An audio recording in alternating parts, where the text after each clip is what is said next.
Padded armour is an essential piece of protective equipment for anyone in the Middle Ages facing a combat situation. Now it goes by a few different names. Padded armour for the legs are called chausses, and for the body it's called a gambeson, an acqueton, a jupon or a doublet. Now they're essentially all different styles of the same thing. Quilted linen, stuffed full with wool, cloth or horsehair. Now, due to the nature of these materials, there are basically no surviving examples of historic medieval padded armour that we can look at. So instead, we can take a closer look at things like medieval manuscripts and medieval paintings to get a glimpse of the kind of people that would have used it, as well as what it would have looked like.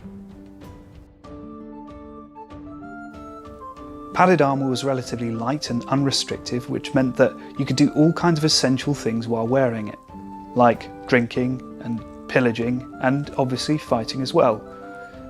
Now, just because it was light armour didn't mean that it was completely useless.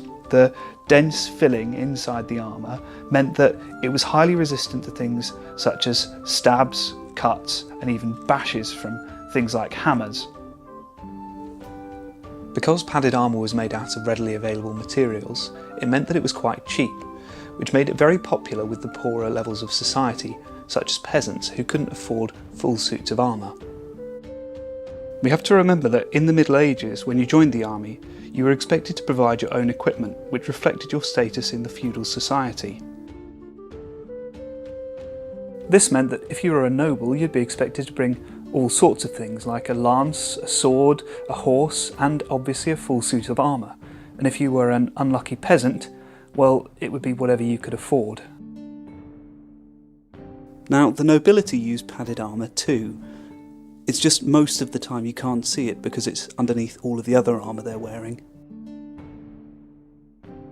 So in conclusion, padded armour has a lot of benefits. When worn by itself, it provides a moderate amount of protection at an affordable price due to the materials it's made of being relatively cheap.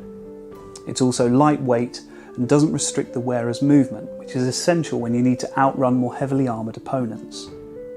Now, it could also be worn underneath other types of armour like mail or plate, which would have been worn by more heavily armoured troops. Now, this made padded armour an essential choice for any fighter on the battlefield, whether it was a peasant or a king. It's no wonder then that we see padded armour used throughout the entire Middle Ages, all the way through to the end.